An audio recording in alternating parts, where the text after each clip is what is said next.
Army Corps of Engineers is getting closer to picking a new plan that will tell them when and where to release water from Lake Okeechobee for years to come. Megan McRoberts spoke one-on-one with Congressman Brian Mast about the final options he finds most beneficial and one he says could potentially make things worse for the Treasure Coast.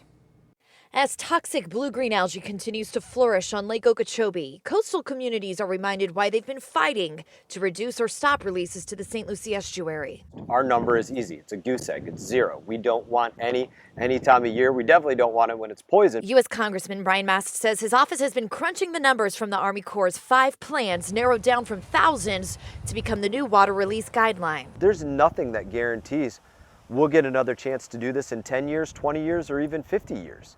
So we don't know when we'll get another chance to stop discharges. The pending guideline is called LOSUM, or the Lake Okeechobee System Operating Manual. The part that makes me most nervous is that one of those plans could actually make things even worse. The 5 potential plans are named alternatives AA through EE. They're still being tweaked according to the Corps, but for now, Mast's team says they look like this.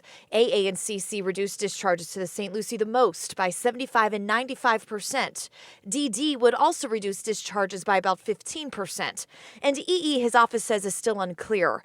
But BB, the one option that he says would increase discharges to the St. Lucie by about 25%. I would be irate if BB progressed further. Mast also says AA and CC send the most water south, BB and DD for now sending the least. In a letter to the Army Corps, Mast said BB was written with help from lobbyists from the sugar industry on a project development team that's supposed to be comprised of representatives from government agencies. For that, he's asking the Corps to reject Plan BB. Though the Army Corps told WPTV that none of the potential plans were written by any one group, Mast putting his support behind plans AA or CC, which he says have broad benefits beyond the St. Lucie. They keep water out of the St. Lucie. They get the Caloosahatchee water when they need it, keeps it out of there when they don't need it, gets the Everglades water when they need it, and actually keeps more water for agriculture as well and benefits everybody. And a final decision is still expected by the Army Corps in July for the plan that would go into effect in 2022.